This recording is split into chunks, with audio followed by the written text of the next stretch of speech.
IDOLM STER Cinderella Girls U149 has a major problem. And no, it's not what you think.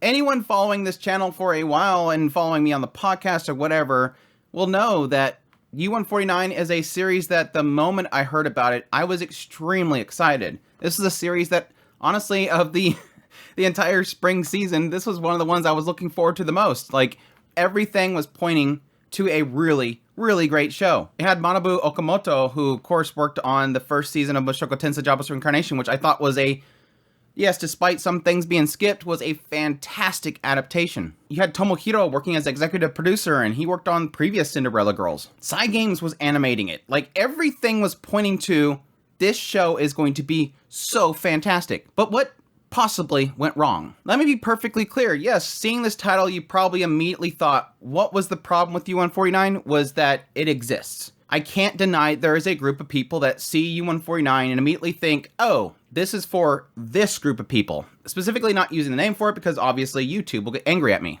Yes, a group of people that will see these girls for something much more inappropriate. But I honestly think that because this group of people exists doesn't mean that this shouldn't exist. Because these people will pervert it, this can't exist. Because that applies to anything. Shoot, there's people out there that will look at a fully dressed nun and get turned on. That doesn't mean that nuns shouldn't exist. And it takes away from people like me who just want to watch a show where I root on a bunch of girls to do better, to succeed. Like the joke keeps coming up, the smiles that you want to protect. That inner desire for a human being to protect a child and root for them to succeed. It's cheering your daughter on when she's on the stage for her graduation. It's that kind of sensation. And yes, when the show opened up, that's what it presented to me. A bunch of girls that have not got their chance to succeed, and they want to succeed. Seemingly, it's the driving force of the main girl, Tachibana.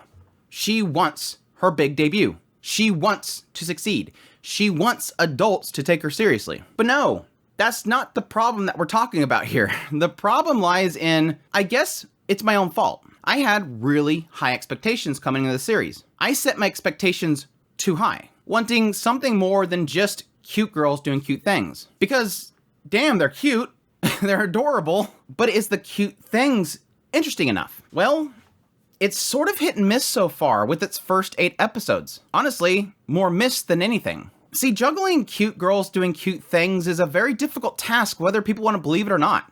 Yes, most people see a cute girls doing cute things show and go, that's not for me, it's gonna be so boring. Yes, some shows are bare bones, it's just a cute girl doing cute things and there's not really much writing or anything around it to really enhance it. And that works for a lot of people. It's worked for me in the past when I just have a tough time in my life and I turn on a very bare bones cute girls doing cute things and it just works for me because I just want to smile. I just want to see the characters have fun, enjoying life, briefly getting away from the troubles of my own life and ignoring it for a moment. And honestly, U149 sort of faces a challenge right now because so many other shows has sort of set the expectations for a cute girls doing cute things. Shows that have that cute girls element, but put some sort of other thing in there that really enhances it. So you have like comedy, you have some drama, you have some hard-hitting stuff within there. Each one developing a story that essentially will encourage you to keep watching while you enjoy the cuteness of it. I mean, Girls on Panzer has plenty of comedy and some crazy cool action, character developments and whatnot. Onimai has a deep-rooted story within it, along with, a lot of comedy. Is the Order Rabbit is just pure comedy writing gold. Slow Loop with its hard-hitting drama points. K-On! With its comedy and music. So on and so forth. It sort of set the bar high so that other shows sort of have to follow suit. They can't just be cute. But again, like I said earlier, that's still something that is entertaining for a lot of people, especially if you're just having a rough time and you want to relax and enjoy it. Now, don't get me wrong, I don't expect this show to have some hard-hitting character development. Yes, these are young girls, 9 to 12. I'm not expecting them to have some life-changing experience that molds the rest of their life. That's sort of why a lot of anime kind of sits in that teens years, is because that's usually when children become adults and they start to learn things and they start to mold how they think about life. Again, these are teen and preteen. They're not going to have these big epic moments of their life. They're going to be simple things that are important to them but to an adult seems trivial. So again, I admit my own faults in the idea that it came from something like Cinderella Girls' second season, thinking, oh my gosh, this had a great ending to it, so fantastic, this is going to do the same. And it's not really. So it really begs the question, can simply cute girls be successful? I think it can, but you sort of have to be in the right mindset. And that's where I really get to the idea that some of these episodes hit, but a lot of them miss. Episode 1 is a solid introduction. Episode 2 is simply Nina loses her comfort pillow, and she realized at some point she doesn't really need her comfort pillow. Episode 3 was great. This is the first sign that I'm like, okay, cool, they could do something interesting here. And why I find episode 3 so interesting is because it literally plays on that discomforting thing that I mentioned earlier. That some people might see these cute girls as something they shouldn't. It was really getting into the whole live streaming culture and, yes, simps. Media accidentally getting on a live stream and people starting to freak out of her, and like the moment she kisses at the screen, I'm like, girl, stop. That's not good.